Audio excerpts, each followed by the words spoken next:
How is it going, boys and girls? Welcome back to Key West Waterman. My name is Aaron Young. Long story short, today we are going to be comparing head-to-head the Osmo Action 4 from DJI and the GoPro Hero 12 Black.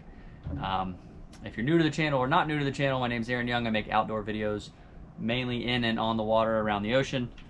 So this video is kind of going to be catered more towards that style filming. I'll give you a quick rundown of what you can expect from this video. Depends on what you're looking for. Hopefully it'll be helpful.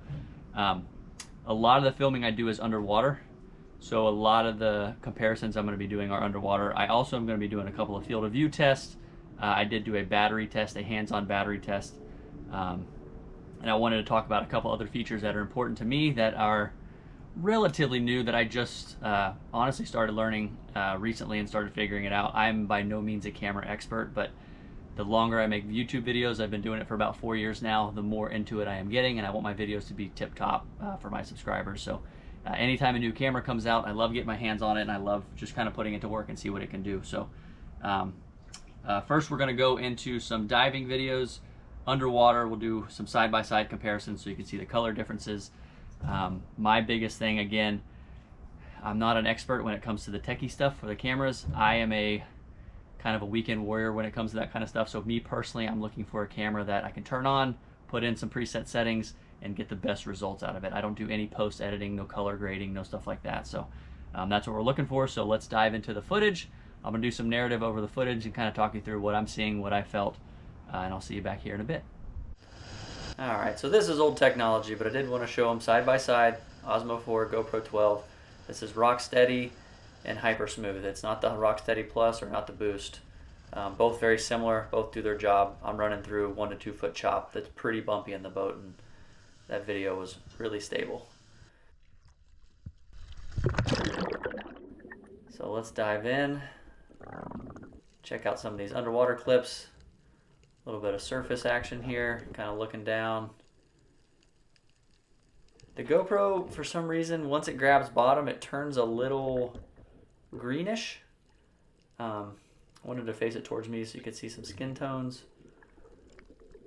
I think it picks up a little better light on the GoPro. You can see my mask and my eyes are a little dark on the Osmo. But the water is more realistic, like what's behind me. I was there this day, obviously. The water was actually that kind of blue color, that aqua blue color. The GoPro throws a little bit of greener brown into it. And they're both 4K 30 wide field of view. All the other settings are default. It's not 10-bit or the, I think they call it D-Log on the Osmo. I don't know. I don't use any of that stuff. Like I said, I'm a weekend warrior when it comes to filming. I just use the default settings. So here's a little bit of low light action up in a cave. Both cameras pick up color pretty well. I think the GoPro gets a little almost grainy when it gets up in here in this corner. But both look pretty good, both very clear in my opinion. And a lot of this is opinion. It kind of comes down to what colors you want to see. I personally like the colors to be more realistic. I don't want to do any color grading on the back end.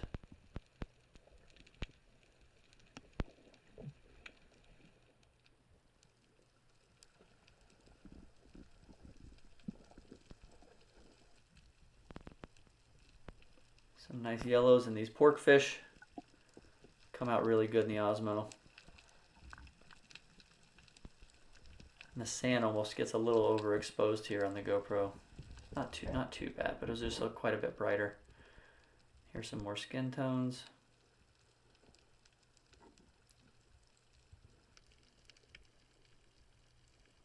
Oh, those last clips were 30 feet of water. Just to give you an idea, this is about 15, moved in a little shallower. The colors range quite a bit based on the depth that you're in. There's a school of mangrove snappers come in. So one test that I really was looking forward to do was the battery test. As a diver, I don't want to open this hatch ever if I can help it with wet hands. So the less I have to change the battery, the less I have to do that. So I set these both to 4K 60 field of view wide. I did 60 just because I wanted them to die a little faster for the sake of time. From my understanding, they will last a heck of a lot longer if you use a lower setting, but they were both on the same settings, 4K 60 wide. I had them in their housing I put them in the canal in my backyard, so they're underwater because that's typically how I'm going to be filming. Turned them on and I let them run. And the GoPro actually, the battery didn't die, but it overheated at 58 minutes and 40 seconds, and these were both brand new batteries out of the box. GoPro overheated at 58 minutes 40 seconds, and the Osmo 4, the battery ran all the way until it was dead, and it was 84 minutes and 1 second. So there's quite a bit difference there, and that's kind of a big deal for me. So we are going to jump to some 4K 120. Again, all the other settings are the same. We're just going to slow it down. This is 4K 120. Field of view is wide. This is a cool shot. I want you guys to see these separately. So this is GoPro 4K 120. The Osmo Action 4 4K 120.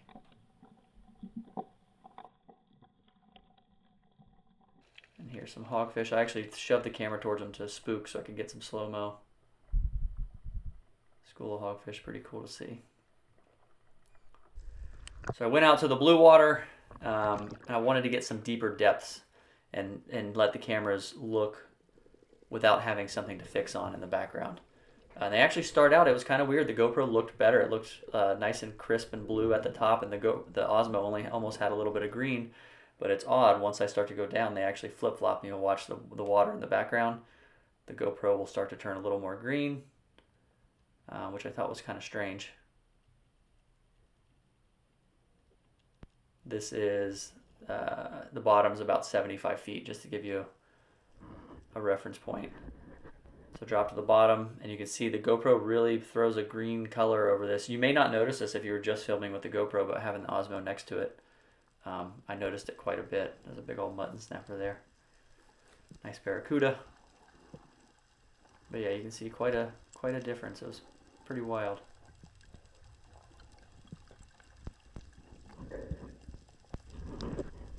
I'll let you just kind of watch some skin tones and colors come back as I head back to the surface.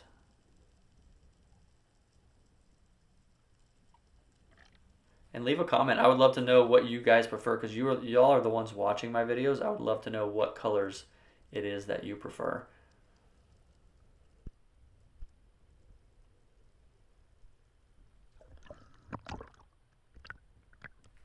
And I just couldn't help myself. I went into the reef and a tasty yellowjack swam by, so I decided to shoot one for dinner. But I wanted to start at the bottom. The bottom's about 25, and as I come up, just let the fish come back to life with the colors and just see what the cameras did to them. Some colors trigger the saturation to go way up. You can see the GoPro makes that fish fairly red. Here's a little more 4K 120 on the right end. Pretty close. Again, I think topside's more of a preference. I don't notice a huge difference on the top side, personally. That's not as important to me. So this next test is for all of my divers out there that watch the channel. I know a lot of you are very fond of filming in a really wide field of view. I personally film in wide, but a lot of you guys like the, I think it's hyper view on GoPro and ultra wide on the Osmo 4. I did want to compare those because I know a lot of you guys like the wide angle, the super wide angle, so you can get as much footage in the frame as possible. So I set up the cameras in the backyard and did just a little walk-by test. I was going to do it in the water, but up and down diving a bunch of times trying to get that would have been kind of complicated. So here's what I came up with. So this isn't as big of a deal to me. I don't film in the super wide angles, but I know a lot of divers do, so I did want to show this. This is the GoPro. The first thing that jumped out at me is that the edges were warped. Like if you look at the pillars, they're rounded. It did have a little bit more height than the Osmo did. This is the GoPro, and then this is the Osmo. You can see the pillars are actually straight. I think it actually had a little more width. I just lost a tiny bit of height, but that warping was the only thing that really stood out at me. This frame is a little lighter. I think the GoPro was a little brighter, but again, not a huge deal to me. So that is all I have for the hands-on reviews. There are a couple other features I did want to mention. One of them is looping video, and I just learned what that meant not very long ago. It's pretty handy. Essentially, it takes whatever preset block of time and it films and deletes the old footage as it adds new footage, so you're not filling up your SD card. But one that is really handy to me, and they both have it. The only difference is I think Osmo has more options. It goes from 15 seconds all the way up to 60 seconds. The GoPro, I think, only does 15 or 30 seconds. On GoPro, it's called Hindsight. On the Osmo, I think it's called Prerecord or pre-recording. Essentially what it is, say I'm fishing. I put pre-recording on. I'm casting, not catching anything. So if I let my GoPro run, I'm gonna have this huge, long 20-30 minute file. Well, what pre-recording does is, say I'm casting, the camera's been on pre-record for 10 minutes, I hook a fish, I go over, I hit the shutter button, turn it on, and it captures 60 seconds before I press that button and turn it on. So instead of having a 20-minute clip on my SD card, it recorded just that, and it'll start recording until I turn it back off. So that is super handy when it comes to capturing moments of action in the outdoor stuff, whether it's spearfishing, lobstering, or fishing. So that is one of the features that I'm really fond of, and they both have it. Osmo just goes up to 60 seconds. I think the GoPro only does 30. But as I said, I made a video a while back when the Osmo came out. The GoPro 12 is obviously new. I was super fond of this compared to the 11, and I'm gonna be honest with you, I still am. I think this takes the cake for me. I think land-based stuff, they're pretty similar. The battery life is a huge deal for me, and the not overheating. And being a diver, the underwater footage, it's uncomparable. Like the colors, as far as if you don't want to do any post-editing or color grading, you cannot compare to the colors.